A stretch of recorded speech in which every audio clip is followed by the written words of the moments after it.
and welcome to the Old Soul, New Soul podcast with Robert Glasscock. We have a real treat for you today because Robert has developed a technique that involves certain points in your chart where you can dial in the time that you were born, and I'm talking even down to the second, based on events in your life. So, Robert, would you start explaining to us this rectification technique and what this is all about? I will do my best, and thank you, Thomas. It's always a pleasure. This is a technique called rectification. All it means is trying to ensure that you have the most accurate time of birth that you can. And the reason that you do it is because later on you can set up a natal chart, but then when you begin to progress it or use solar arcs to make predictions from that chart, if the time of birth is off by even 4 minutes, it can throw the predictions off by 1 year. The reason being that every 4 minutes, roughly every 4 minutes of birth time, the degree on the ascendant changes, and so does the degree on the midheaven, the point overhead when you're born. So you cannot use this technique if you have no birth time at all. Mother's memory is notoriously bad. I don't care how much the mothers are convinced they know the time of birth. Just experience is taught, not necessarily. So if you have no starting time at all, you have nothing to begin from, really. In which case I use something called a natural wheel, which begins with, it puts the sun on the ascendant. That's all. You calculate the chart for noon, and then you place the sun on the ascendant and the rest of the planets around that. But if you do have a time of birth, then what you want to do is set the chart up for the time that's on the certificate, or the best time of birth that you can get. And you look at the midheaven, which is the point directly overhead, and you simply move it forward and backward through the zodiac and note the aspects that it makes to the birth planets, and note the number of degrees it takes the midheaven to make that aspect. And then you want to find a corresponding event that happened to the person at that age. So, for example, I gave you the indication of this chemotherapist at UCLA that I read for. And the first question I asked, and his wife is sitting there on the sofa with us at their lovely home. And I said to him, I just want to check the birth time and see if this is accurate. When you were 10, did your father have an accident or injury to his head? And this doctor came up out of his chair. He said, "Oh my God, you're psychic." Yes, he did. I said, "What happened?" "We were ice skating on a lake in Michigan, and he fell and had a brain concussion." And I said, "Were you 9? Were you 10? Were you 11? And he said, "No, I was 10. And I moved beside him and said, "Look, I know you don't know anything about astrology, but you certainly know that the old god of war, Mars, rules war. Mars. It rules war, it rules surgery, it rules cutting, it rules fires, it rules accidents, and so on. And here it is in the sign of Aries, which in astrology is associated with the head and the brain. And look at the sector of the horoscope that it's in. It's down here in your 4th house, which very specifically rules the father. So I would have to ask, did your father have an accident or an injury to his head? At what age? Look here. Look directly above Mars in the 4th house. Look up here at the top of the chart in the 10th house. Do you see this point? That's the part of the zodiac that was directly overhead when you were born. Look at this. It's 10 degrees away from being exactly opposite this Mars by degree. Well, in astrology, 1 year equals, 1 degree equals 1 year. So 10 degrees equals 10 years. So at 10 years old, this opposition between your midheaven and your Mars is exact. And that's why I asked you about an injury to your father's head or brain at your age 10. So now you know, all right, you've hit one event that's dead on. And here's another reason you do this. You're not only trying to get as exact a time of birth as you can, but you're also, unbeknownst to the client, you're convincing them that astrology is accurate without trying to show off too much, because that event nailed it. Now, all you need to find is at least one other event, because you've already nailed one. Keep moving that midheaven backward and forward in the zodiac to make other aspects, and just read the chart, or read that aspect according to the house and the sign and so on that are involved, and use that age arc. So when we rectified, say, Donald Trump's chart in the workshop, this webinar I did for Kepler College, his chart was off only by 1 degree, by about 4 minutes. Because when you move the midheaven, the point overhead where he was born, to age 2021, it conjoined, I forget, I believe it was his son in Gemini. And that was the year that his father made him the president of Trump Organization, or something like, I forget the exact title, but it was like that, like president at that young age. Well, then you take that same midheaven and move it, 70 degrees forward, whatever age he was when he assumed the presidency, and you look to see if you can find an aspect that corresponds with that. Same with the United States chart. I use the Sibley chart, and it's been rectified. It has 12 degrees Sag rising, and I've used it forever. The year that Donald Trump was inaugurated, the natal midheaven in the United States chart had advanced in solar arcs by about 243 degrees, which means that, and the midheaven is the 10th cusp house. So that house rules the king, the president, the ruler, the 10th house. So here's the midheaven, which symbolizes the king, or a position of status in society. In the United States chart, had advanced 243 degrees around, and it had just entered the sign of Gemini, 0 degrees Gemini. The midheaven, the sign of the ruler or the president of the United States, had just entered Gemini basically on the day that he was inaugurated, which is stunning to me.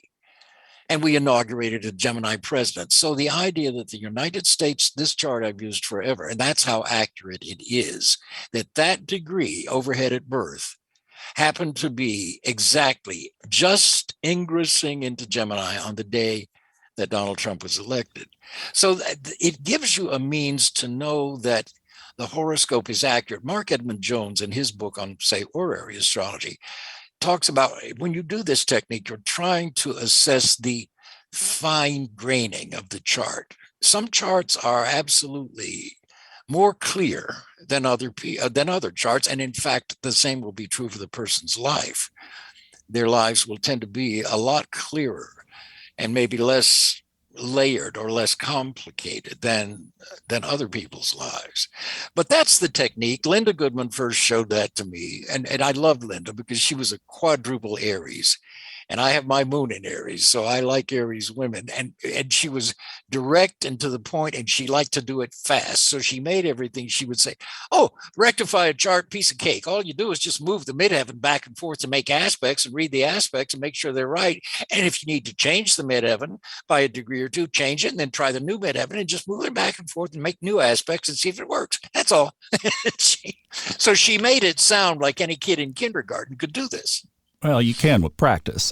You just have to have a few readings under your belt. All right, let's qualify a couple of things here now. Let me pick this apart. So let's go back to your, first of all, when you say, and she said, move your midheaven, you're talking about that figuratively in your mind, right? Not on specifically on the chart. Would you clarify that? Well, yeah, it's a mental exercise. So let's say, for example, I have 28 degrees on my midheaven at birth. So I'm just mentally going, all right, it's at 28 degrees. Here's something I see. I see it's going to go 28, 29 Libra, and then it's going to go into 0 Scorpio. And I have Venus at 4 Scorpio in my 10th house. So that's basically age 6. That's 6 degrees from 28 Libra to 4 Scorpio. That midheaven would conjoin my Venus in my 10th. So funnily enough, I would ask this person, at age 6, Did you begin to express any kind of artistic or musical or theatrical talents? Venus in the 10th, you see. And the answer would be, why, yes. We moved into a new house in Pine Bluff, Arkansas, and instantly my parents bought a piano, an upright. My dad had put himself through LSU with his own band. He played trumpet. And I started taking piano lessons at age 6. Not only age 6, I also started taking art lessons from a woman I've never forgotten, Thomas, named Mrs. Mayberry, who was kind of twisted and handicapped. I don't know, she probably had rheumatoid arthritis. She could drive her car because it was a specially rigged car, and she taught art to children. And I will never forget one Saturday I showed up for art classes and I was the only kid to show up. So she said, I'll tell you what, let's go out to the park. And we drove out to a park and began to sketch the ducks on the water. So she was teaching me art alone. So look at that. At age 6, already, I was involved in the arts, which of course became my career. Now go ahead. You're talking about here times that are accurate. So you were verifying the gentleman in Los Angeles, the surgeon. You were rectifying, or you were verifying his chart was accurate. Yours is accurate. What do you do if that midheaven lines up? But let's say instead of, in his case, in the surgeon's case, instead of him being 10 when that event happened, what if the time was such that he was 12? It indicated it at 12. And so now you're asking him at age 12, did you have something happen? And he says, no, it was at age 10. There you go. Then you mentally adjust that midheaven by 2 degrees or whatever it takes to make that. And then using that new midheaven mentally again, you try that new midheaven and move it forward and back to make aspects. And generally what happens, Thomas, for example, if your first question is right about the event, but wrong about the age, and you mentally adjust this midheaven to account for that, and then try that new midheaven, the second question you ask about should be right on the age, or within half a year or so of it. You have to give a little leeway. But that usually is what happens. If you're off by a year or 2 or 3 or more, the first time, if you adjust it mentally and then try a new aspect, that one will be accurate. And let me tell you an incident. I had a dear friend in LA, a guy that I had read for before. He was a Cancerian. And I remember telling him in Los Angeles, I said, not only were you not born at this time of day, you weren't even born on this day. And he said, what? And I said, you were born after midnight on the next day. And I gave him the time. Never, ever thinking, that anything else would ever be heard from again. And then years later, living in Cripple Creek with Linda, and I wasn't living with Linda in that way, but living in her house in Cripple Creek, I got a phone call from this guy. He's coming into Colorado Springs. He'd love to see me. I haven't seen him for years. So I drive down to Cripple Creek and meet this guy. And he says, I want to show you something interesting. And he pulls out his birth certificate, which he had finally found a copy of. And son of a gun, astrology was right. Wow. Now, that's the only time something like that's ever happened to me. But yeah, it really hit home. I thought, yeah, once again, that's why I've never left astrology. Once I got into it by having this stupid invisible scar on my left cheek, it hooked me with that. Every year of my life up to this day, it still delivers. It still amazes me that it can do that. I would imagine if people who don't know of you or know of your work have heard the first episode and then the second episode, and now they're hearing this, they have to be drawn in. This is not your typical how an Aries eats pizza that you see on TikTok these days. Sorry, folks. We're way on down the road from that. Okay, let's talk about the kinds of events you're looking for. They can be really any type of event. For example, again, I'm thinking about my own chart. What you want to do, for example, when you move the midheaven backward and forward to make an aspect to another planet, then you want to be aware of what house is that other planet in, because it will involve those house matters. What is the nature of the planet itself? In my case, I was just talking about Venus in my 10th house, which predicts a career in the arts. Or I have Venus in Scorpio, so you've got two ways to go here. Venus is the arts, all of them, particularly music and art. But it's in Scorpio, which is a sign of metaphysics and spiritual work. That's been my entire life. That's my career. Now, I have Uranus, which rules television, among other things. I have it in Gemini of communications, written and spoken, in my 6th house of work. What kind of work does this guy do? Well, it's something Uranian. So if I'm moving my midheaven backward and forward, and I see an aspect, let's say my midheaven is at 28 Libra, an air sign. Well, if I move it backwards to 13 Libra, it will exactly trine that Uranus in my 6th house. If you can follow this mental picture, my 6th house of work. So at age 15, because from 28 to Uranus's degree is 15 degrees, 28 to 13 is 15. So at age 15, I should have had some kind of Uranus in Gemini retrograde in my 6th house experience. Well, the 6th house rules work. And at age 15, I was performing as a magician, a professional magician. I have Sun conjunct Neptune, but I'm getting paid for it. And I was also, I had a paper route, which involved my having a little moped, which is very much a mechanical device like Uranus and Gemini would indicate in the 6th house. So you would say to the client, at age 15, was this going on around work? And you would ask a question according to, say, Uranus and Gemini. In my case, it was a newspaper route, which got me up very early every morning and riding around Pine Bluff, Arkansas, throwing newspapers out at the crack of dawn. But I was working. I got my Social Security card at 12.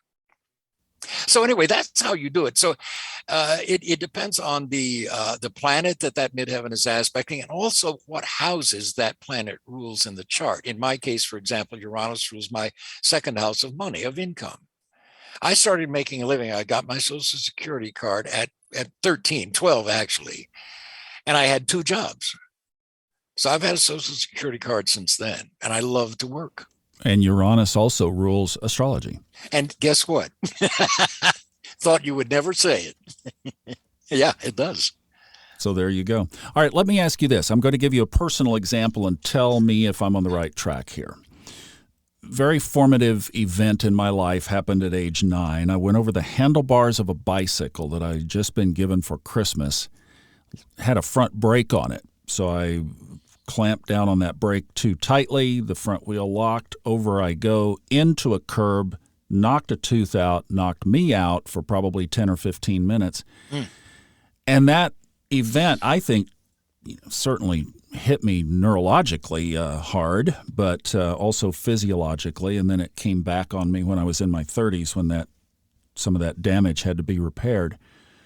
It never showed up in the midheaven. So like there's no way that I can get to 9 in my chart. But if I go over to the ascendant and I look at the difference between my ascendant and my sun, and also I have Mars and Neptune right there together with the sun. If I go over and look at that, it is exactly 9 and even a quarter degrees, exactly the time frame. So can this work with the ascendant as well? It can. I have to, this is such an essential point that you raise here. The midheaven, moving it backward and forward this way to rectify a chart, is not going to show you every significant event in your life. It won't. But the ones it does show should be accurate. You're going to find those other events elsewhere in the horoscope, but not necessarily through. So people, I think, when they begin to use this, well, this big thing happened to me when I was 15, and it doesn't show up through the midheaven. No, it won't. It may show up other ways, but not everything. And the reason you use the midheaven is because, again, that degree is actually what determines your ascendant. The midheaven degree will be true for anybody born on that longitude on Earth at that time of day. The midheaven will be.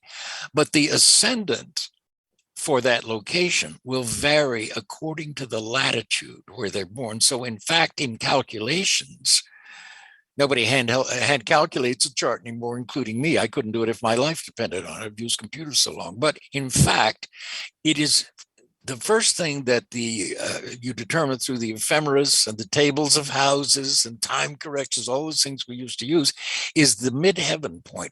And then you look up in the tables of longitude and latitudes to find the ascendant for that place of birth. So the ascendant is dependent on the midheaven in essence, in terms of, so that's why you use the midheaven 1 degree backwards and forwards.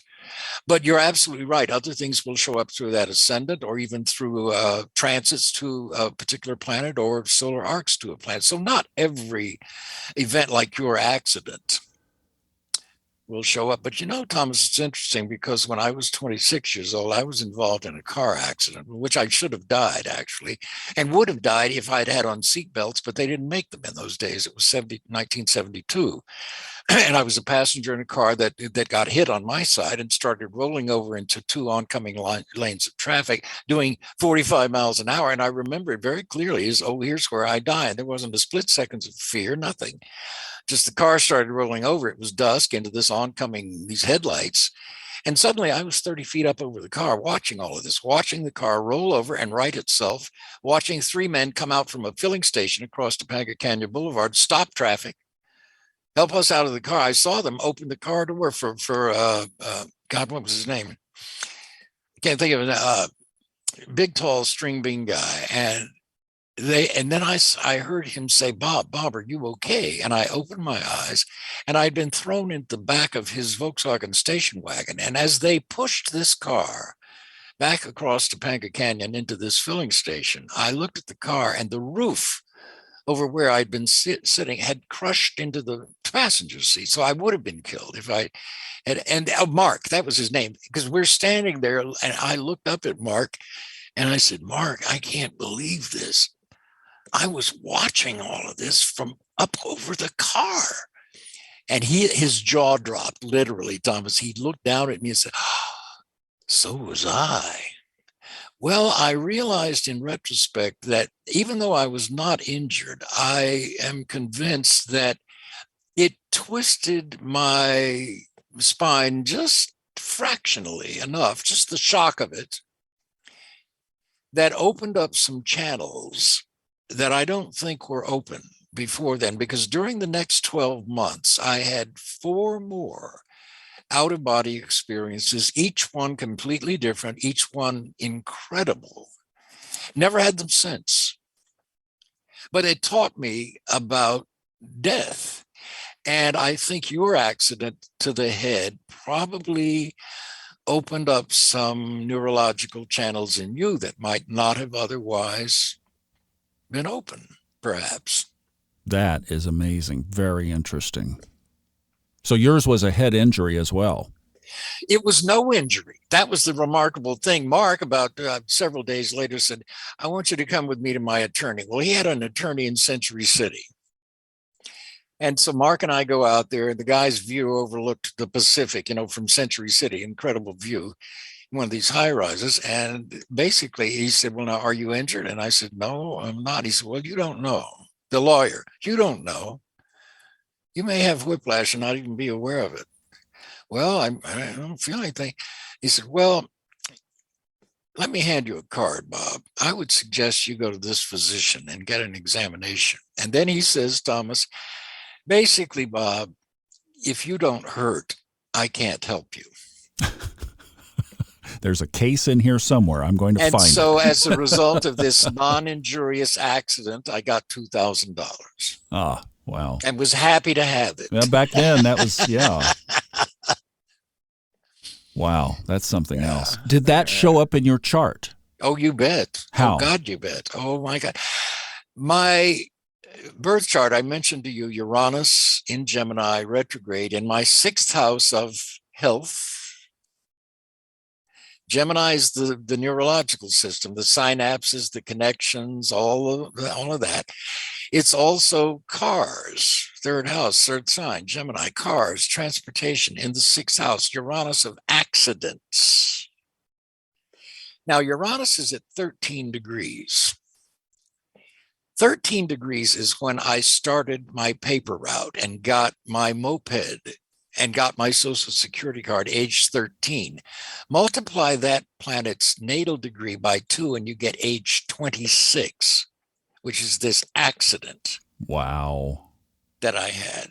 And that trines my sun in my ninth house, which is the whole metaphysical, astrological, spiritual side of me. Now, also in that house, Thomas, I'll just tell you, I have Mercury and Jupiter both in Virgo, which is a completely skeptical sign. And I have always been a skeptic. I still am a skeptic. Show me, prove it to me. And so with astrology, I used to be skeptical about it. Of course, I'm no longer. But I was skeptical enough that I kept having to prove it, to try it, to prove it, to see, does it work? Does it work? Does it work? And I would get questions from other people, other astrologers. I remember one, Jim Eshelman, great guy. And he and his girlfriend, his lady friend, were, I spent the night over at their house when we were doing a ritual of some kind. And he got out a couple of horoscopes. And he said, take a look at these. One of these twins has, I don't know, some health condition, and the other one doesn't. Can you tell me which one it is? And I said, sure, that one. And he looked at his girlfriend and they looked at me and said, how did you do that? And I said, well, look, this one's Mercury is closer to the midheaven making this aspect than the other one. So this has to be the one. You told me already that one of these twins has the condition, the other one doesn't. So I knew that. So it has to be the one with the closest aspect with involving this planet was Mercury and the nervous system, the nerves. So over and over and over, skeptically trying this stuff out, I've seen it work. I could tell you one other story that's an embarrassing story about myself, and it taught me something to never, ever, ever, ever do again. But it's along these lines. What's that? I was reading for a guy. I was probably 26 or so, and so was he. And I was over at his place. His wife was in the hospital giving birth to their first baby. She hadn't had it yet. And during the reading, I said to him, are you aware that this might not be your baby? And thank God, he said, yeah, we know, but we want to have it anyway. Thomas, when I got out of there, I felt like the lowest worm on earth. I thought, Bob, don't you ever do something like that again. All you were doing was showing off. If you had been wrong, that question would have poisoned that man's marriage and that baby subconsciously forever. Thank God you were right. And they already knew it, so it didn't do any damage. But don't you ever do that again. You see what I mean, Thomas? So you learn. Yeah, for sure. How far do you allow it to go? What's beneficial? I think you have to stay in the space of what's beneficial in this moment for this person. Well, again, though, even that horrible mistake on my part was accurate. Yeah. So it's just over and over and over again for 57 years. I keep seeing, and of course, today I don't give it a thought when I'm faced with a major decision, buying a car, for example, which car to buy, or should I lease the car or buy the car, those kinds of decisions. All I do, I have a program on my iPhone called iPhemeris, and I mean, in 1 second, I have a horoscope wheel for where I am at that moment, and I can instantly make a decision. Yeah, this chart says, yeah, take advantage of this offer. And you don't want to lease this car. You want to buy this car. And I go down, and that's exactly what happens. They first, because I had been leasing the car, they put me in a new one for like nothing down. And I've got the new car, and they give me the paperwork, and it's some kind of special lease for preferred customers. And then I go into the finance guy, and he says to me, he's looking at the papers over. He says, why are you leasing this car? Let me ask you about your driving habits. And he does. And he says, you don't want to lease this. You want to buy this. He's just telling me what I already knew from astrology. So it works that way. At this point, I don't even question it anymore. I did because I'm so fast. I've done it for so long. I can look at an orrery like that for myself and go, oh, sure. Oh, don't do this. Or yeah, do it. What does it say to you? How do you, after seeing so many examples of this over and over and over, what does that say to you about the connection between our lives and the sky? That's it, Thomas. Ultimately, underneath all of this, it says that we and the solar system are the same thing, just on a different scale. There are physical and there are non-physical and pre-physical realities. For example, E equals MC squared is a pre-physical reality. That equation existed with the Big Bang. It underlines all of physical reality. Einstein came along and discovered it later, but he didn't invent it. It was always there. But energy equals mass times the speed of light squared underlies all physical manifestations. It's one of the things. So it's a pre-physical reality. It applies to planets and their orbits around our star, the sun, the life force, the thing that gives all of this life, the sun. So our solar system is one of billions throughout the known universe, and also the 11 or 14 parallel universes that are now posited by science. So it's astonishing that the planetary cycles, the seasons of the year, for example, absolutely do correlate to times to plant, times to harvest, and so on. And that's been observed and recorded since for the last 12,500 years, according to this carbon dated bone calendar, this lunar bone calendar that we have found. So that's what it's saying. Astonishingly enough, is that now look, these out of body experiences that I had one where I began to just rise up over Los Angeles in the night, and I was not asleep. These are completely different from dreams. And I was rising very fast and looking down at Los Angeles receding, and then the Earth receding. And I was in space, which it's the only one of the out-of-body experiences I had that even came close to being frightening. And it wasn't really frightening. It was just awe-inspiring, because to be hurtling at some incredible speed through a black void, I became incredibly aware of how infinitesimally small I was, how nothing, a grain of sand hurtling through space. And I gradually became aware that I was hurtling towards some immense, ancient object in space, huge, and rotating on its side. Its axis was pointing toward me. And I knew instantly that has to be Uranus, because it's the only planet that has that axial tilt of all the planets. And all I can remember, Thomas, was the entire conscious and visceral feeling of ancientness, if that makes it. This thing, this planet, this object was so ancient. And that's what took me into a kind of awe-like state. I've never felt anything like that before.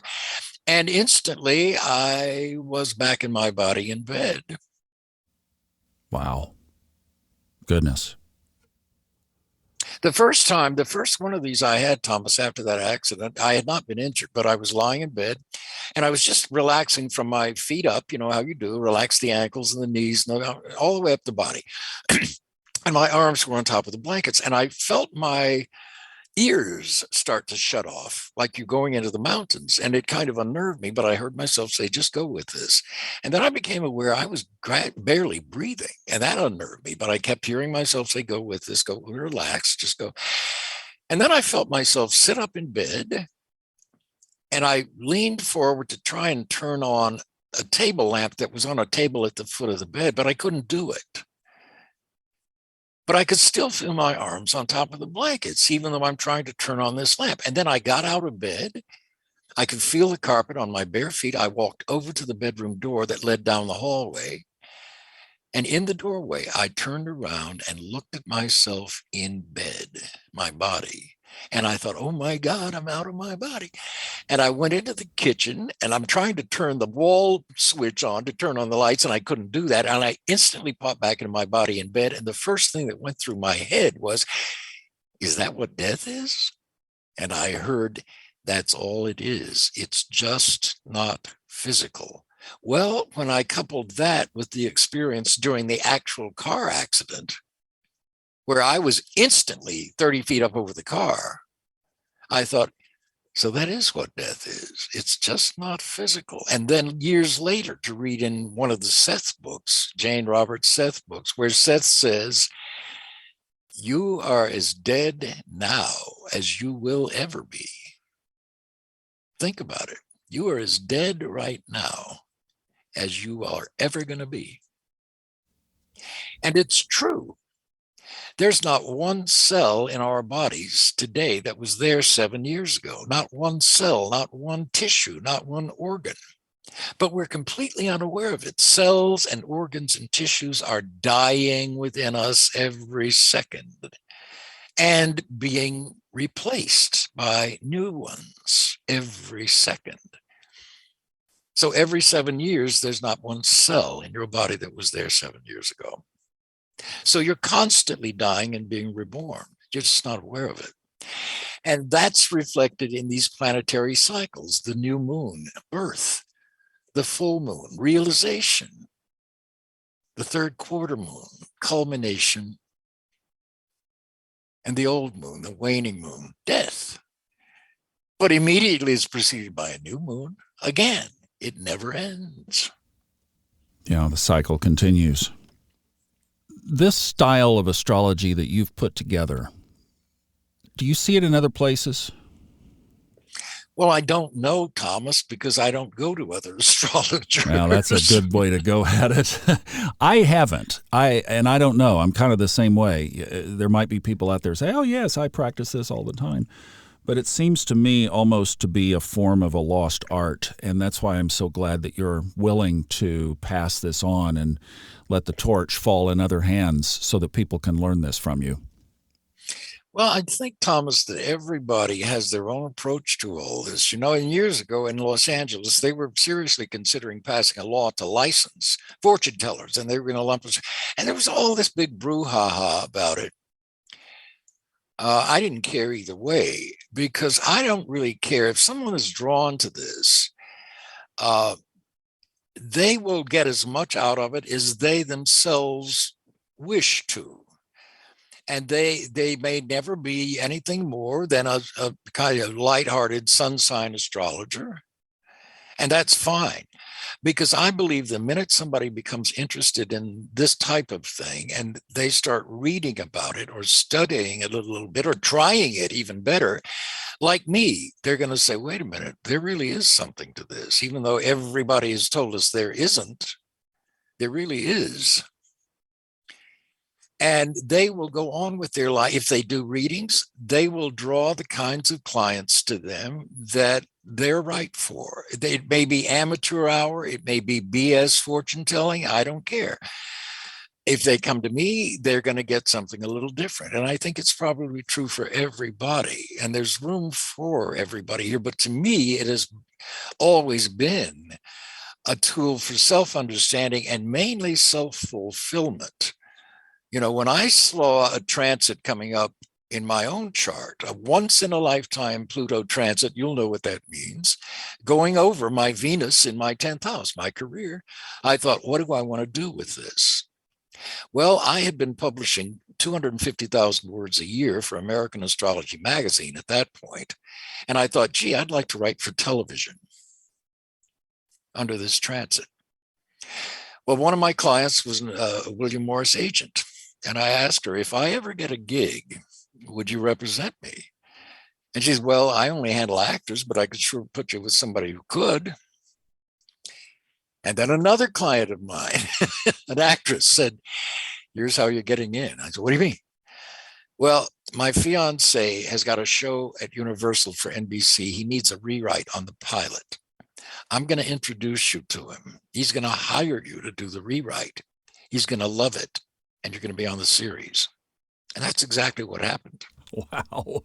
Oh, my gosh. But you see, by the time that happened, Thomas, I didn't sit around on my behind waiting for somebody to phone me and tell me I had a job as a screenwriter.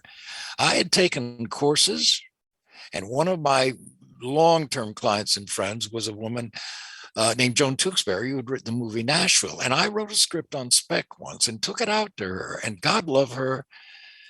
She spent 3 or 4 hours with me going over that page, starting for that script from page 1. It was like a seminar on screenwriting with her.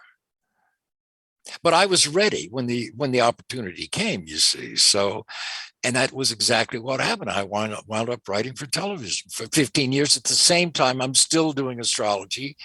I was not teaching classes so much anymore because I didn't have the time to, but I was still doing readings. You led right into the next question that I was going to ask is, are you still available for readings? You bet. And how would people get in contact? The easiest way is just to go to Google and type Robert Glasscock Astrology or Astrologer, and it'll take you to my website, I think. And what is that URL? It's very simple. It's rglasscock, the number 4, site, SIGHT.com. So it's rglasscock4site.com with the number 4. Excellent. And then the other thing that I would imagine people are asking is, well, where can I learn more from you? Well, I really love Kepler College. They invited me about 9 or 10 years ago, and I knew they've been around for 30 years now, I guess. A woman named Karen McCauley, who I knew very well through Aquarius workshops in Los Angeles. She was part of that. She had moved up to, I think, Seattle, and that's where Kepler is. And she contacted me to see if I might be interested in teaching there. And I looked at the website. I sat in on a few classes and said, I would love to. Kepler College, Thomas, has, I think, more and more varied courses all year long than any other astrology school in the world, frankly. Nobody has the volume of work that they do. Some of the workshops are free, some are paid, some are one-shots, some are 3 hours long, some are practicums like you have been in before. They're just on every conceivable topic.